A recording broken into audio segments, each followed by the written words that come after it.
अनाज मंडी से जहां पर कृषि मंत्री श्याम सिंह राणा पहुंचे थे और किसानों के द्वारा उनकी गाड़ी को रोका गया। दोनों पक्षों में बातचीत हुई, लेकिन किसान जो है अभी भी अपनी मांगों को लेकर के जो आश्वासन और जो मंत्री से बातचीत हुई इसको लेकर के संतुष्ट नहीं है। क्या कुछ बातचीत हुई, किस तरह के मुद्दे रखे गए? आप लोगों ने मुद्दे रखे।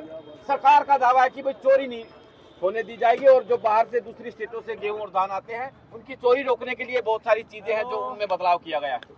देखिए, सरकार के मंत्री कृषि मंत्री श्याम सिंह राणा जी आज इस राणा की अनाज मंडी में आए थे, तो हम किसानों की मांग थी कि जो बायोमेट्रिक को लेके जो ये प्रोसेस इन्होंने चलाया है वो किसानों के लिए एक नुकसानदायक साबित हो रहा है, क्योंकि किसानों का सारा सीजन ही गेहूं का 10 से 15 दिन का है। अगर बायोमेट्रिक में उलझेंगे तो 1 महीने पे सीजन जाके डटेगा। ऊपर से आसमान प्रकृति बारिश का कहर डाल रही है और गर्मी के सीजन में आगजनी फैलने का कितना ज्यादा डर होता है और हर साल हजारों हजार एकड़ किसानों की फसल जल भी जाती है। तो हमने कहा कि आप इस बायोमेट्रिक को हटा दीजिएगा, इससे किसान परेशान है, नाखुश है।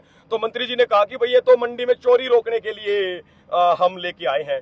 तो हमने उनसे कहा कि मंडी में अगर चोरी रोकनी है तो बॉर्डर जो है वो पुलिस प्रशासन आपके अंडर आता है और सारे बॉर्डर जो दूसरे राज्य से आपको पता है कि अनाज इन रास्तों से आता है, तो वहां पे पुलिस की चौकसी बढ़ा दीजिएगा, जिससे पता चल जाए कि हाँ भाई यहाँ से अनाज आता है। चोरी के ट्रक पकड़िएगा आप। लेकिन आपने तो चंद लोगों के लिए, मान लीजिए कोई बड़ा राइस मिलर है जिस तरीके से धान बाहर से लेके आया, या कोई अब फ्लोर मिल वाला है जो गेहूं बाहर से लेके आएगा, आपने तो चंद लोगों के लिए पूरे हरियाणा के किसानों के हाथों में वो कोल्लू में हाथ चढ़वा दिए, सारे हरियाणा का किसान लाइन में लगवा दिया। तो हमारी ये मांग थी, तो कहने लगे कि नहीं हमने तो चोरी रोकनी, भला उससे किसान के ना हमने एक काम कर दिया, खाते में इनकम आएगी। आप एक बात देखिएगा, खाते में इनकम आएगी। चलो मान ले 3 एकड़ का मैं जमींदार हूं, मैंने 3 एकड़ की धान डाली, धान बिकी मेरी लगभग 1,80,000 रुपए की। सरकारी रिकॉर्ड में वो चला गया कि नहीं तो जी 1,80,000 रुपए तो इसकी ये खाली गेहूं की इनकम है। अब आप एक बात देखिएगा, क्या सरकार इस बात को मानने के लिए तैयार है कि गेहूं की फसल को पैदा करने के लिए कितना ज्यादा खर्च किसान को देना पड़ता है? 949 रुपए प्रति क्विंटल सरकारी आंकड़ों के हिसाब से गेहूं की फसल में खर्च आता है। तो इस चीज की जिम्मेदारी, इस चीज को समझाने के लिए लेकिन कृषि मंत्री के पास किसानों के लिए टाइम नहीं था। उनको जो ऊपर से आदेश मिले होते हैं वो जिस तरीके के बयान देते हैं उनसे हमें पता चल ही गया। आज मिलने के बाद भी पता चल गया कि जिस तरीके से वो बारिश से 2 क्विंटल गेहूं की फसल में या अन्य फसलों में बाहर बढ़ा देते हैं, तो मुझे लगता है कि कृषि मंत्री को नहीं पता कि जो बायोमेट्रिक होगी, और बायोमेट्रिक अभी तो गेहूं का सीजन शुरू हुआ है। अब 10 से 20 तारीख के बीच का मेनली वही सीजन होता है। यहाँ ट्रैक्टर ट्रॉलियों की लाइन, आप एक चीज मान के चलिएगा, किसान भाई भी और नॉर्मल इंसान भी इस चीज को समझता है।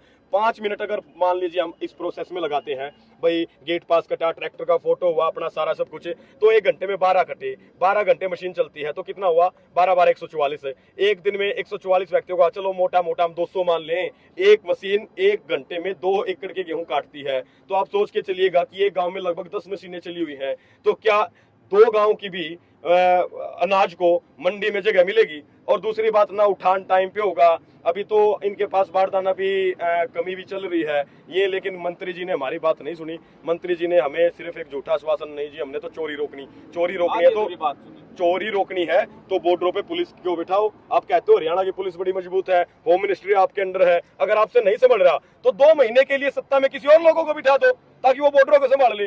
जब आप लोगों से नहीं संभल रहा तो आप बॉर्डर छोड़ के, मैं ये कहता हूं कि आप किसी और के हवाले कर दो जो इस राज्य को संभाल सके। असली बात ये है जी, आपके कृषि मंत्री कहते हैं कि पकी पकाई फसल में बारिश हो जाए जी, 3 क्विंटल और बढ़ गई जी, क्या महसूस होता है, कैसा लगता है? देखिए, कृषि मंत्री जी ने कह दिया कि 2 क्विंटल का भार बढ़ जाएगा।